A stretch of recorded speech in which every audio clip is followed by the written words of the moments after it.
form, or it can have a shocker. He's that type of player, but nearly every time I've seen him step up into the standoff position, he's always produced the goods. So Mick Potter, the Bradford coach, will be hoping that the combination with Ben Jeffries will be very, very good indeed. We all know about the qualities of Ben Jeffries, his kicking game, and especially in these conditions with the rain just absolutely pelting down, that the long kick into the corner, the good chase, maybe make the error that could change the complexity of this game. Well, Bradford have been here before, of course. 2009, Bradford Bulls at home. They lost or rather they didn't win 4-3, and then in their fourth game they beat Leeds here 10-6 on Sky Sports. But before the game gets underway here tonight, we have another minute's silence because, of course, last week the dreadful news came that 6 soldiers of the 3rd Battalion, the Yorkshire Regiment, were killed after the Warrior armoured vehicle was caught in an explosion in southern Afghanistan. And one of the 6, 5 of the 6 rather, 5 of those were from West Yorkshire, and 1, Private Chris Kershaw, was from Eccleshill in Bradford. He was a big Bradford Bulls fan, and he played rugby league as a junior for Victoria Rangers and West Bowling.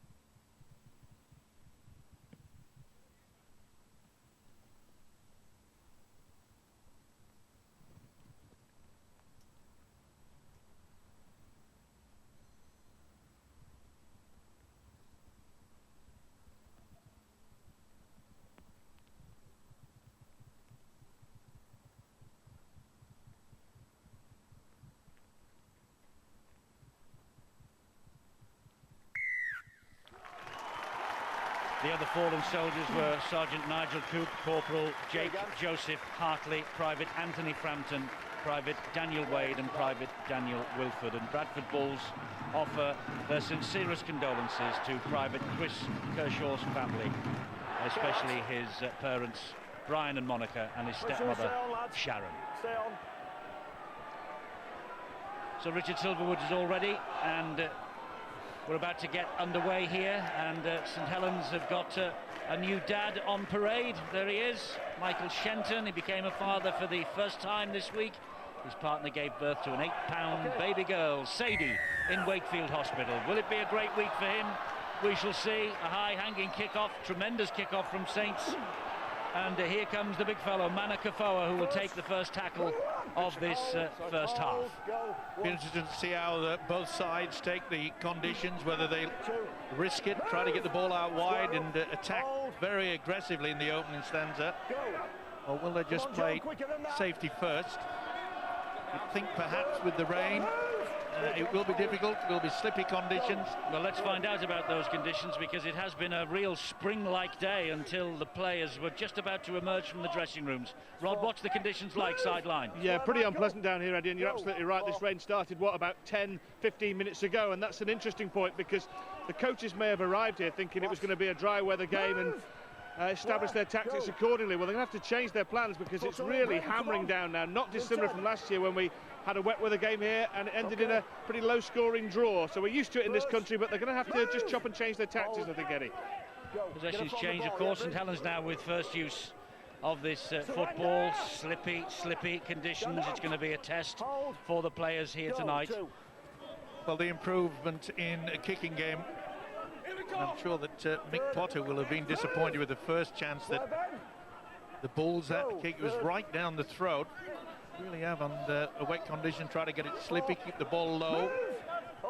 This is Tony Pulatua on his back just inside the Bulls half. And the kicker from is John Wilkin. And that will skip just over the dead ball line. Only just made it, but Carney was prepared to take the gamble, let it go. So Bradford will come now on the second wave. Push, move, hold. That's Jason Crooks. Just trying to make the point, Eddie, in regards to Matt Diskin, the Bradford skipper. I know he does the interchange, Mick Potter, with the other hooker, Heath Lestrange, but it was no coincidence, as far as I was concerned, last week against Hull Kingston Rovers, that when Diskin came back onto the field of play, they completely changed their tactics. Their attack was very solid indeed and came up with a surprise win. Bateman to his feet, Diskin at dummy half, a little dink over the top by Ben Jeffries, and it's Great a kick. tempter. It was a real tempter, and Wellens waited for it to go over the line. It wouldn't go, but then he gets the penalty for a high shot. Silly Paul Sykes picked out. Silly play, tremendous kick. They've got the numbers there, and you'll see him go right over the top, and only made one little grab, but it was sufficient. And you can see how the head went back on Paul Wellens. Pretty good play from Paul Wellens, isn't it? I think sometimes we underestimate experience in sport. What he brought there really was some composure. He was under pressure with Crooks initially on him. Once he beat the first tackler, he then worked his way infield. There was no chance he was going to be pushed over the sideline. He had control of possession, and that penalty just helped his side to get closer to the halfway line. And I've been impressed with Bradford. I know we've only been playing for 3 minutes, but when they've had the ball, Eddie, they've moved it around from side to side. It's a great break on here from Gaskell. St Helens looking to start brightly with Puller Tua now. Attracts the attention of Bateman and Manukafoa. Ohio was the dummy half. There's a little half fumble by Wellens, but he hangs on again. It was a poor pass. Wellens had to reach back for it rather than going forward. This is Paul Clough now, operating at loose forward, his second start this year, to the last tackle for St Helens, 5 metres away from the line. Wheeler stabs the kick in. It's well picked up though by Carl Price. I think Carl Price sets off on a run towards the other end. Great position as well by the big fella Price. He has such size, doesn't he? He has such pace, and if he really gets going, he's a difficult handful. He's done well there, Eddie. That's rocketed at him. Looks like Bradford maybe have they turned the ball over again and knock on. Yeah, that's unfortunate because Carl Price has done very, very well. He's had a ball coming at it, quite velocity, and he's managed to get down and get back out and returning the ball there. That's all you ask from your winger. Return it to somewhere near the 20. So I spoke last week. I asked him to do a little bit more work. I think he's well capable of it, but he'll have to get the defensive duties in order now because they're going to be defending a good St Helens attack. It's with Gaskell. Lulia gets to him. And not surprisingly, even though on the team sheet it is suggested that Gaskell was going to play halfback, he's not. He's going to take up his usual position at standoff. It's Wheeler that's gone into the halfback position. Here's Clough again, taking on three. Hargreaves was first to him with Bateman. O'Hire is the dummy half, trying to pierce this defence. He has pierced the defence. If he spins and puts it down, they'll score, but he's just held up short. Referee will keep the tackle count going here. This is tackle number 5 coming up. Good hands, but just behind the man, and then a fumble from Melly to knock on. Oh, it went backwards, he says. Foster tips it down the wing, goes for the touchdown himself, and the ball just beat everybody. Yeah, it went backwards. I think he's got the right call here. Foster's good little kick in there. Bradford having to defend again, but that's backwards. Yeah, I think he's got it right. He took a huge gamble, didn't he? The full-back Brett Carney got away with it. Got the tap on the 20. You know, a lot of people have been suggesting to me that we know the quality of James Roby. He's a tremendous hooker. But I don't think that the loss of Roby has been the reason why Saints have been in a bit of a slump. I think Lance O'Hire has done a fine job since he's taken over that role. Jeffries again with the kick that will skim away and find touch. And that's all you've got to do. He has the brains, this fellow Ben Jeffries. Realise you don't have to give it plenty of air, just let it skid off the surface, put it into it. And as we've seen so readily, the fact that with it being wet, you can come up with the error. That was a great kick. I found myself yesterday, Eddie, in a school in Bradford, Thornton Grammar School, and the kids were asking me questions about being a professional player, and they asked about self-belief in games. I referred to this game tonight. How much self-belief had Bradford got out of their performances in the last 3 weeks? How much self-belief have St Helens lost in some of their poor performances? We're going to get the answer in this next 80 minutes. You know, St Helens should have a deep inner belief. You know, Bradford's might be a little bit more fragile. However, they've stuck well now in the first 7 or 8 minutes. What they don't want to do, and I said at the top of the show, is start conceding too many early tries in this game. This is Clough again, and Whitehead is there with Hargreaves to bring him down. O'Hire, good hands from Saints. Here's Wellens chiming in at every opportunity. The St Helens fullback. O'Hire is there at dummy half again. They're coming down this short side. The kick from Wilkin. And Brett Carney will pick it up. They could have moved, of course, Brett Carney forward to cover the absence of Jared Samet, but they decided, they elected Mick Potter to leave him at fullback and bring Paul Sykes in out of the cold. It's Paul Sykes' appearance in the squad for the first time this year. That was a great kick and chase. Wilkins down on this left-hand side, but it was a chase way out wide on that right-hand angle. Saints really did come through, and you can see that they're struggling now, the home side, to get anywhere near the halfway line. Bateman, he took a bang in that. Ooh, Jeffries had to stretch for that. Whitehead gets it away to Pertil, and that's good tackling by Gary Wheeler. So last tackle here, Jeffries kick again, looking for the chalk down this side. Good play by, oh, there's a push. He was taken out. Push on the back of Foster.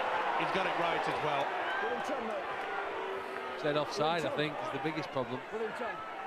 But he also pushed the man without possession. He said, and of course Ben Jeffries saying, well, I got past him, I put him onside. Yeah, it's just he went past the official that obviously has not seen that.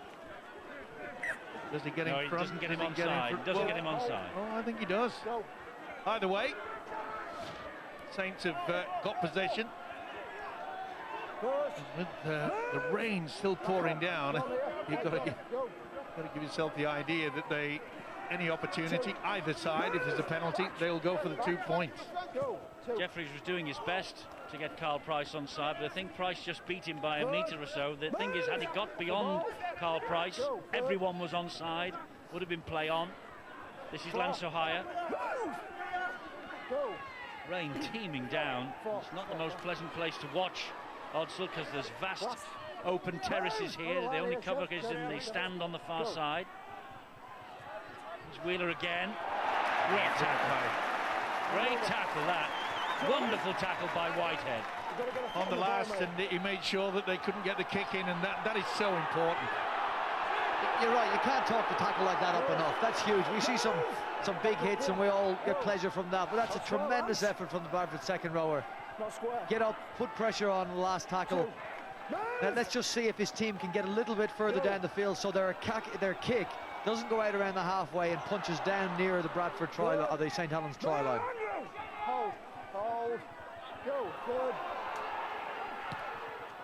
Deep kick downfield, right towards the corner. It's a fantastic kick, this. And Wellens picks it up on his own try line, and the chasers have arrived. Good chase led by Diskin, led by Bateman. Tremendous combination with the kick and chase. And now they'll apply the pressure. It's going to be hard work for the Saints forwards to carry this forward. but they've been carrying it forward particularly well, haven't they? There's Paul Clough, Tony Pulatua, the rest of them. I think they're winning the battle in the middle, and however you want to look in a game of rugby, league or union, you have to win the battle in the middle. At the moment, Saints have got probably more momentum. Look, making easy ground and kicking on the front foot. Ohire's kick, though, is straight down the throat of Carney, and he will bring this ball back. It's not the best time, is it, to be playing St Helens when they haven't won in a month? Well, you always have that anticipation, don't you, that they're just going to break loose. We know their quality, we know they've got the skill. Oh, and that's silly play by Michael Shenton. Just got himself involved, a little bit over-enthusiastic. You can see there, he should have pulled away, he didn't, followed it through. I think one of the most important things for the players tonight is patience. We suspect we'll see a lower scoring game than what we normally get in Super League, and you'll have to wait, perhaps patiently, for the opportunity. When it arises, then the classy players and the real quality are able to capitalise on them and convert it into points. You know, I would imagine again it's when you get close to the opponent's line. Here's the first opportunity for Bradford. I think I'm right in saying that this time last week Bradford were well and truly behind the 8-ball at Hull Kingston Rovers. You're right, it was a shocking start and they knew it. They've started much brighter here tonight. Manukufoa. It's number 1 for Bradford, Brett Carney. He's the man that can change it. He certainly did it last weekend.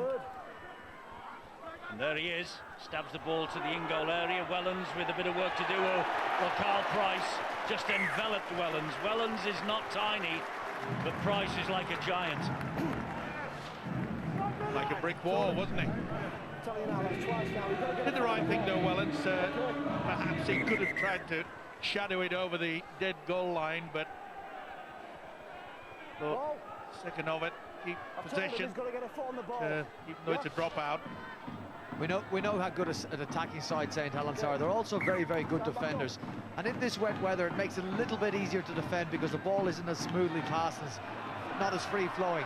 What Bradford need to do is show us a little bit more attack than they have done in the last few weeks. They've relied on Ben Jeffrey's kicking game, and they've been very one out, even when they've got near the opponent's try line. I think they might have to do something a little different to win this game tonight. Diskin goes up the middle, gets the ball away to Bateman, and he goes down 12 metres from the St Helens line. And you think of all the great games we've seen between these two sides in the 17 seasons of Super League. This is another one that's going to be right up there, you know, because it's absolutely vital for these two teams. Bradford have not won at home yet, and Saints with this bit of a struggle that they're going through. I suppose you'd call it a mini crisis. You'd have to. Bateman slammed to the ground on tackle number 5, Diskin. Pops the ball back again for Jeffries. Jeffries looking for Carl Price, and I think that was Foster's hand who got to it. Yeah, the drop out underneath the 6. Good pressure there by the big fella Carl Price. And why not? Well over 6 foot, and Ben Jeffries, we know, is a wonderful expert at the kick. Foster just getting the fingertips eventually. The video referee just having a quick look at this, Steve Ganson, just to check that the match official, Richard Silverwood, got it spot on, and I think he has. It was a 50-50, wasn't it? Price had actually got fingertips to it, went against him.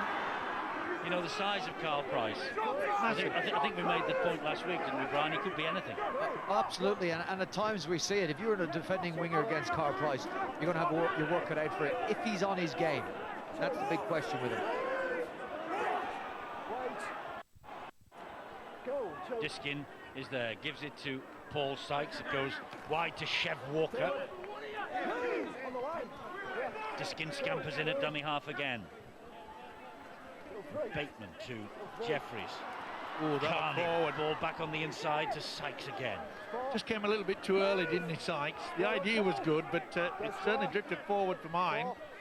Josh Perry's waiting to come on for St Helens as the ball is flicked brilliantly with hands, and that's a hand by Foster. This will be Bradford's head and feed.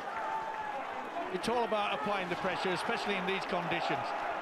Keep yourself in a good position field-wise.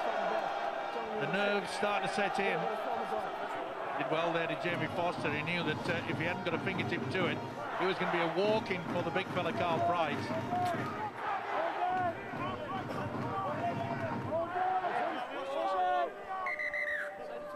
It's a dream situation for the Bulls, isn't it? They've had a goal line drop out again, 6 more plays, got the right part of the field with the best chance of scoring, but you need some quality in this game, and they're playing a pretty strong defence. Here's Jeffries.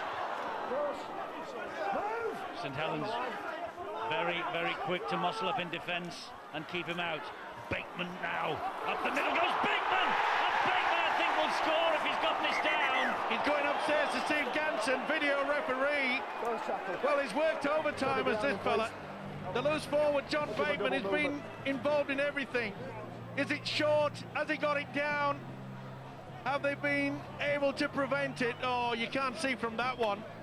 I think it may be short, and you can see there that Richard Silverwood, it's the padding on the post that obliterates. I don't think he gets it down. That's one. Oh, was there a double movement there? Did he? Well, it's a ball carrying arm. Does it hit the deck to start with? Yes, it does. So if he moves there, That's a double movement. That will be a penalty to St. Helens. Surely the video referee, Steve Ganson, will have seen that. Well, let's see what Steve Ganson's version of events is. It's no try. It is a penalty to the defence. It was a double movement. And you're right, there's a lesson in that as well. He's done very, very well to get close. Some great defence from Paul Clough and Paul Wellens. But you've got to resist the temptation. You can see the line in front of you. You've got to resist. You've got to know what's happened. Your arm carrying the ball is hit the ground. He's now cost his team possession in a good place, good part of the field. Brian, it's very difficult to top a forward from having a go, isn't it? Yeah, but that's the patience that you have to have if you want to win this game, because they're playing against a very good team, defending particularly well, and you have to wait.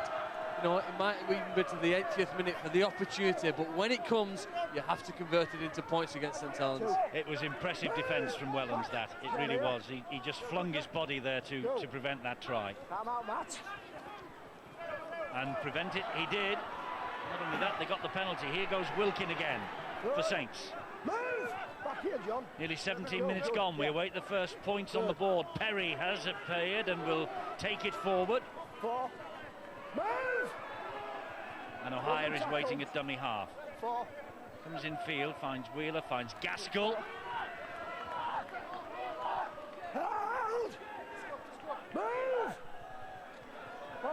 Andrew Dixon is waiting the other way. Come back to Wheeler, goes high off the boot of Wheeler. Wellens is after this, well claimed by Carney, but great chase from Wellens. Super stuff. Roy Simmons, Saints coach, will be very pleased with that.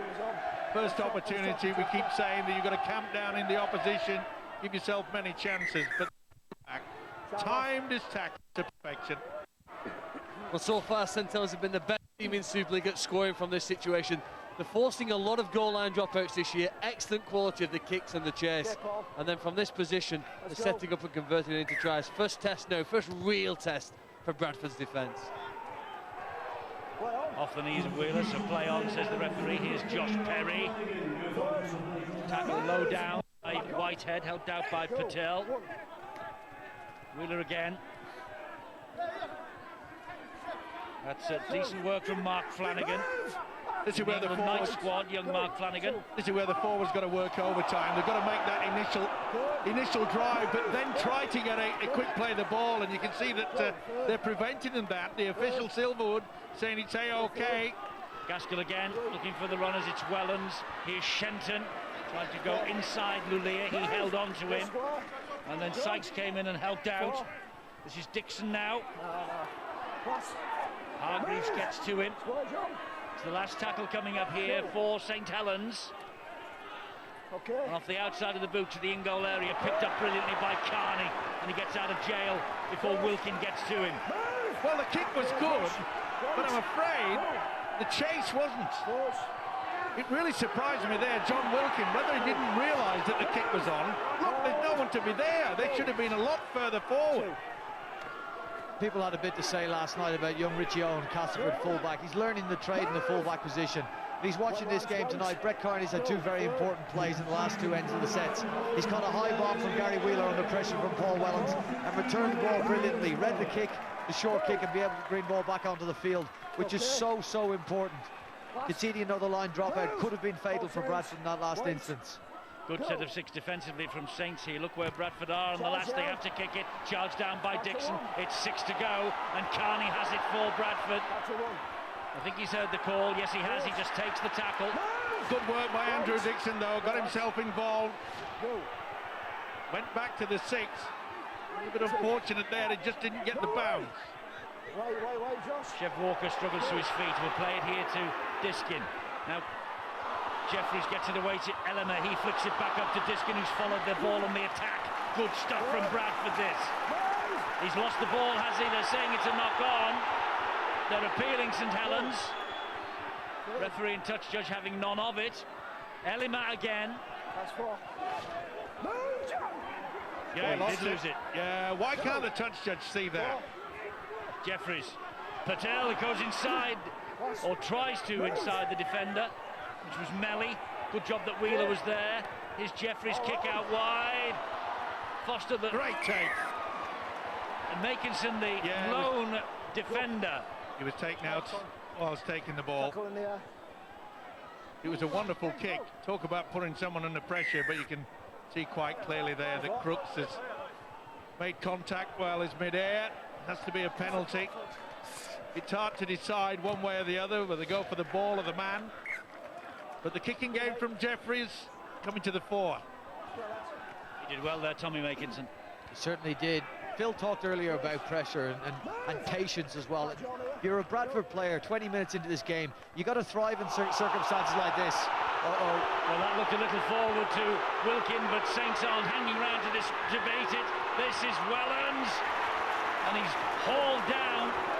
They just got to him, but here come the Saints. It's with Wheeler. They've got to get it wide. It's an easy a stroll in here for Dixon. But the boos are ringing around this ground because they believe there's a forward pass in the build-up. It was a forward. There's little doubt in anybody's mind, apart from the man with the whistle and the two guys that waved the flags. Little wonder fans and players get so disappointed, get irritated, take nothing away with the quick hands after it went down the left-hand side, and then they scored. They had the numbers. There was about 5-1.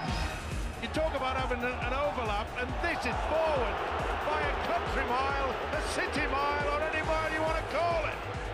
That was level back on the inside. Patel did well to come back, as did the winger Jason Crooks. But watch for the overlap. There must have been eight players all in the room, and there it's going to be an easy one. Well, the home crowd absolutely furious with the officials, and Dixon in for one of the easiest tries, and that just about says it all. They're not ordering coffees. No, not happy with Richard Silverwood. He didn't get any help from his touch judge, though. You have to say that. And, well, a try for St Helens, which has some fortune about it, scored by Andrew Dixon, who really has made a flying start to 2012, hasn't he? And Jamie Foster returned and kicked a goal versus Hull last week. And Foster, the man who kicked the penalty goal after the final siren here last June to earn a 14-all draw, but has missed with this one. 4-0 those Saints. I know you're debating. Question mark over it. You're debating the forward pass, but I still think after that, the work done by Gary Wheeler and Lee Gaskell was excellent. Firstly, Wheeler took the ball, he ran straight to hold up the defenders, and then the flick on here, it happens that quickly, I don't think we've witnessed it. It's tapped on so gently but perfectly into the hands of Dixon. There's real quality there amongst the house. Is that pass forward? Look, it's not ideal when your officials are missing passes like that, but let's just cast our minds back 5 minutes ago when Matt Diskin dropped the ball in the tackle and it wasn't seen. And had Bradford scored from that, I don't think any of the Bradford players or the Bradford fans would have asked for that try to be chalked off because they got a call that went their way. It happens. It's not ideal, I admit that, but it does happen in our game, and it will happen again in this game, and we've got to move on from it. Anthony Lafranchi was the man testing the angles to the limit.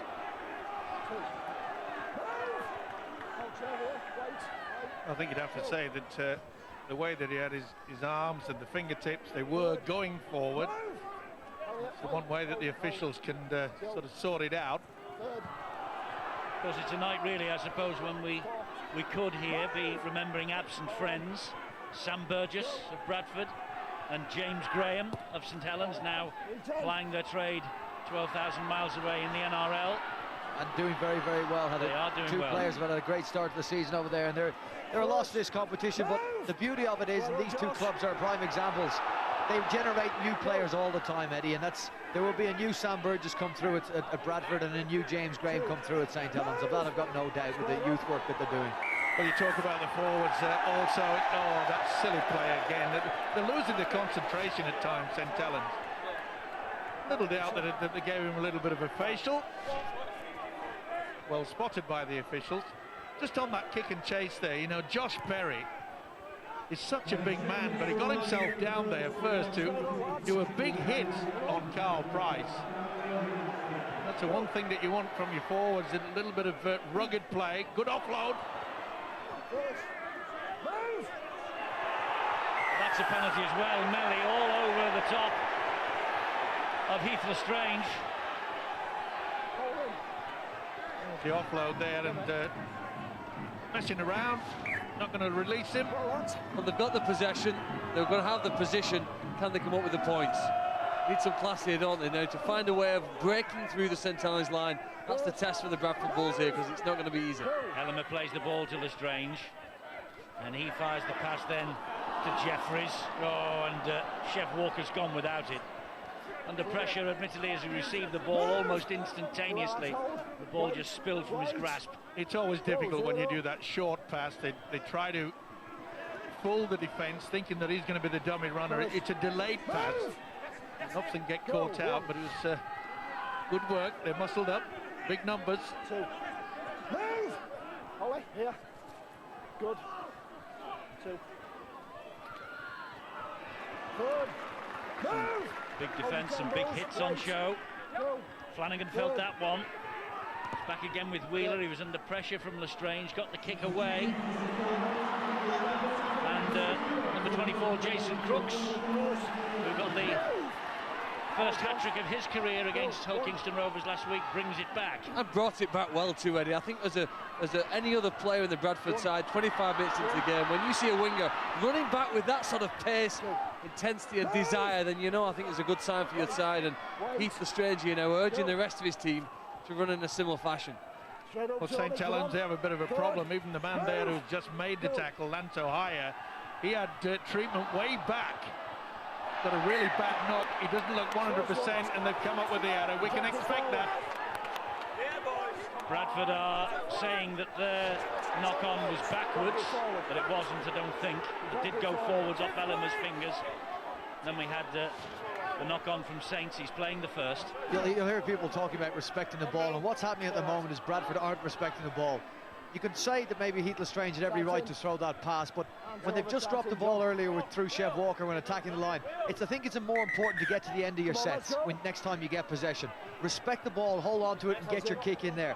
Don't be trying to make up plays on the spot when you need to work yourself back into the game. You're right in many ways, Brian, but oh, a little bit of argy-bargy. Come on, I'll take you on, he says. A French-Australian confrontation here. Elmer and Perry. Oops. Let's just get in the scrum. No messing about, okay? Part of the scrum. Calm down. Okay. The referee just telling them to calm down. It's a penalty to Bradford at the scrum. So Perry had tested him to the limit, and there was a bit more going on. And Elmer with a smile on his face. 1-0 France. It's amazing how the retaliator is often penalised. It's early striking by Perry, so it's a differential penalty. Not allowed to do it. It's a shame. You got to wait for him to say crouch, touch, pause, engage, isn't it? They went early. It's a sacrilege, actually, that a prop isn't allowed to strike with the ball. Good run, good carry that by the Bradford Bulls. Patel lending a little bit of weight. This is where the Bulls have to start using dummy runners now. They haven't utilised anybody coming back on the angle. Every dummy runner has been going straight. There it comes. Jeffries back on the inside to Walker. Move! Yes, once. Heath Lestrange, 5 metres out. Jeffries to the air. Melly claims it. One. Move! Ball's here. I'm not so sure there wasn't a bit of obstruction there as well. And the St Helens man taken out before Melly actually launched himself to take it. Well, another penalty here will just help the St Helens side. You can see the number of breaks, 4-0 at this stage in the match. St Helens defence has been fantastic. In fact, they've only missed one tackle, made over 130, and that's one of the reasons why we know that analysing over 100 games of rugby league, things like breaks and missed tackles have a huge burden on who's going to win this match at the end of the game, and our stats would predict a strong St Helens win by 10 or 15 points at this stage. But it's amazing, Eddie, isn't it, to think that the youngster Jamie Foster hasn't been in the top grade for that long, but he soon picked up the technique to be able to create a problem. He milked that penalty to perfection. Here's a higher again. Great work as well, quickly. Well, Walker knew he couldn't lay a hand on him because he was in an offside position. Wellens and Wheeler. Wilkin with the left foot down the line. Carney to the rescue, but Foster is there to bring him down. Good place to turn over possession as well, 5 metres from the opposition try line. Just making the point, Eddie, that John Wilkin, all the experience there, just on this left-hand side, just dink it into the corner. Make Bradford have to go through all the hard work to get anywhere near the halfway line. As I mentioned, Sam Burgess, his younger brother Tom, is out there now for Bradford. Well, not a bad kick from Heath Lestrange. It's turning the full-back well, and have they got the numbers? Yes, they have. Good chase, and it's that man Burgess. Hold here, wait, go, good. 2, move. There he is, Tom Burgess, substitution all matches so far. 3rd, move. Here, John, guess why? Dixon to his feet, or higher. 4. Flanagan nowhere to go with tackling like that. Or higher again. Back it comes. Yeah, you're off. Deep kick, but straight down the throat of Brett Carney. A bit of try scorer Dixon's leading the way. It's been a cat and mouse game so far, hasn't it? The forwards realise wet conditions, he's lost that. That'll be classified as a knock-on. It was a big hit. Tony Pulatua, he can put it about a bit, can't he? Yeah, and Crooks felt it. As I say, in these conditions, it's when the forwards look at each other and say, we've got to get through a lot of work. Swinging shoulder right into the ball-carrying arm. It was Keith Lulia who took the hit. It was Jason Crooks who picked up the loose ball. So Saints will have the possession back here, 40 metres away from the Bradford line. Running from Wheeler, and now then, that might have been a flop from Purtill. Came in late, didn't he? But good work by Price. Wasn't going to be fooled by the dummy. Foster dumped to the ground by Purtill again. Impresses me, Purtill. Non-stop action, this fella. Oh, that's a big hit as well. 3 great tackles here by Bradford. Oh, get him down. Lovely to see. Wheeler on off the shoulder of Big Tony. The short pass yet again, wet conditions. Not the best pass, was it, from Gary Wheeler? Had a little bit of a look though, did the big fella Polituia. Bradford have got to treat this like an American football timeout. Well, what's your objective now from this scrum? You've dropped the ball, you've conceded penalties, and the last couple of times you've had possession. You need to get to your kick. I think it's imperative on this set. If you don't score, at least get your kick. Make St. Helens bring it off their own line. Strange is there, and it's Bradford trying to find their way back into this match. Super League Back Chat is available on the website on a Tuesday, and the hosts are here. I've got Steve-O alongside me, and Rod is downstairs. You're going to start an argument with us now, Rod, or leave it till Tuesday? Yeah, probably leave it to Tuesday. One thing there's not to argue about, it's not raining anymore, Eddie. It has stopped, and it's not a bad evening down here now as Jeffries chips ahead. Looking for Price, the ball has come free, it's hacked forward, and Whitehead! Now then, is this going to be a try? He's going to hand it upstairs. He's going to give it, is Richard Silverwood. That's a good try, and Whitehead is hurt in the process. Well, he's given the thumbs up to his teammate who just checked on him. Maybe it's a bit of mud in his eye. Rod said that conditions aren't getting so bad. I would argue about that if we want to start an argument, and I'm sure, and he's also got a bit of blood on the forehead as well. But he's okay, and he's got the 4 points, and Bradford are level. And that's a great try. Yeah, and not surprisingly, it's come from the kick. As Rodstead said, I really don't think that it's deck chair stuff, but a wonderful run from the open side to the blind side by Jeffries. Not the best attempt by Paul Wellens under pressure from Price. You've got to take your hat off to this fella Whitehead. He loves to come down this right-hand section. You can see that Wellens allowed Price to get contact with it, and I don't think that was definitely not deliberate. He was going for the ball, and he just, well, he's in the wrong position at the wrong time.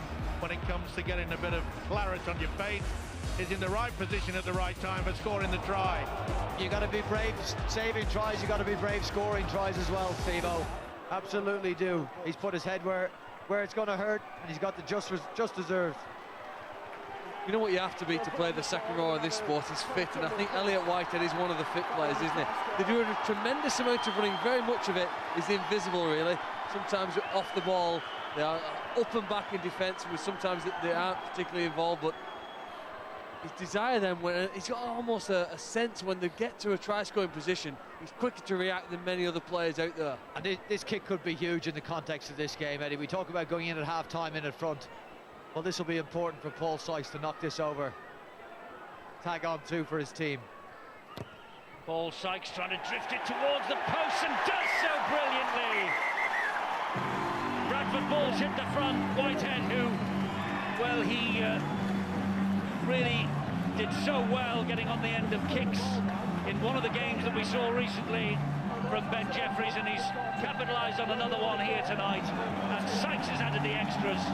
And they've given an extra kick a goal. An extra kick a goal for the kick in the face by Foster, was it? Yeah, it was Foster that lashed out, trying to get the ball, but made contact. Paul Wellens, the skipper, is arguing with the officials, but they've made the decision. Richard Silverwood has said in the course of scoring the try, a foul was indicated, therefore lashing out with the boot. It is under report, and this is a very rare thing that we see in rugby league. But a vital opportunity. He's kicked it right from the sideline. The conversion, surely he will add the extra two, and what a bonus it's turned out.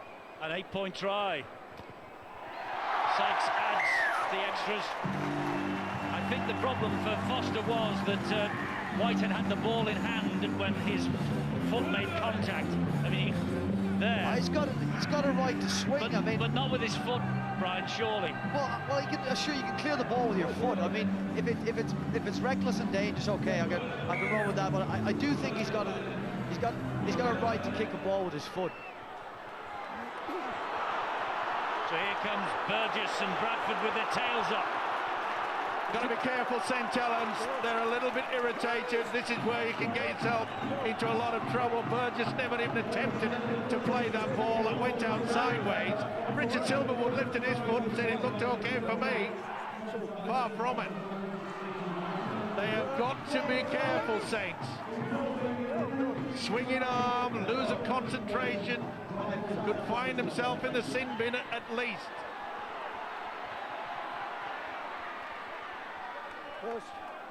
4 minutes to half-time, and Bradford with an 8-4 lead.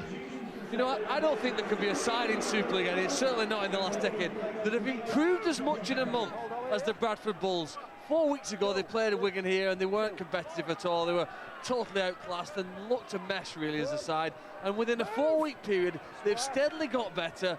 Mick Potter was delighted here with the performance, and they really look like a side who could do something this year. And steadily lost players. That's the ironic thing. In that 4 weeks that they've improved, they've lost players week after week. So it's certainly been unusual times around here at Odsal.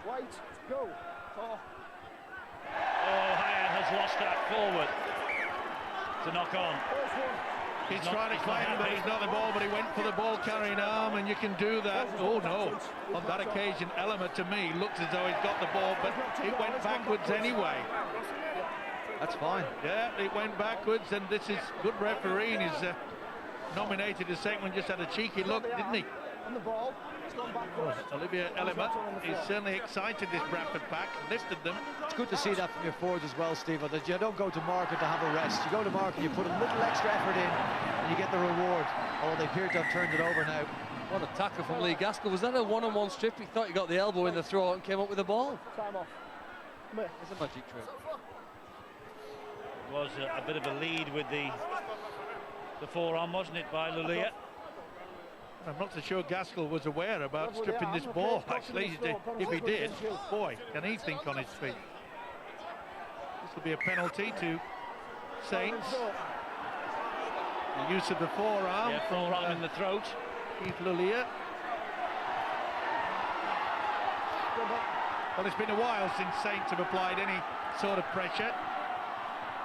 They've got plenty of time to build on it. They'll get through the set of 6, that's for sure. They certainly will. Can we see some magic from Wheeler and Gaskell? Well, there's Gaskell and here's Dixon. Every pass that is flat now will be, of course, greeted with a scream of forward from the Bradford terraces. Here's Pulatua. Keep your eye on Wheeler now, he's standing really deep. They've gone the other way, though. They have with Gaskell. He finds Wellens. Sykes low down. Lillian up top. Ohio. Back he comes. Wheeler's here now. Down he goes on that challenge from, was it Sykes again, I think? Little dab through by Gaskell. And tidied up neatly in defence. Brooks gets the ball away again to Lillian. Good tackling by Makinson there.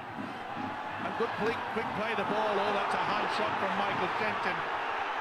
Not seen. They're just losing the cool here of the Saints. Walker. This is where you've got to be brave. The opposition getting excitable. Come on, take it up. Oh, that had a big break crossing it. Move! Square, John. Go. Last tackle here for Bradford. The kick again from Jeffries.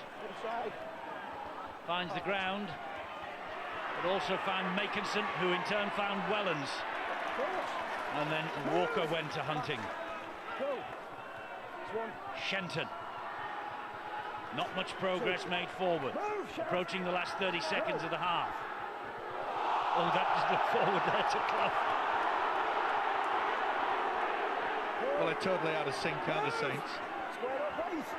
Really no one out there marshalling the troops.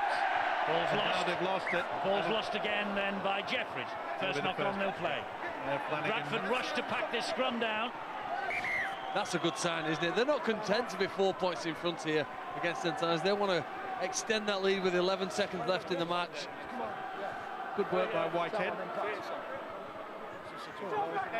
He's a real workhorse, isn't he? And of course the combination, we saw that against Wakefield a few weeks ago, the combination with Whitehead running out wide on the right and the kicking from Ben Jeffries.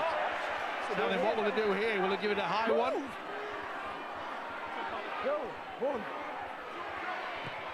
Kick down the line for everybody to chase. Helens after this. Wellens is there as well. Oh, Wellens! He gets a boot to it in the end. And that will be half-time. No nonsense from Paul Wellens. He waited and waited and waited for the ball to drop. And then he just pumped it into the stands behind the posts.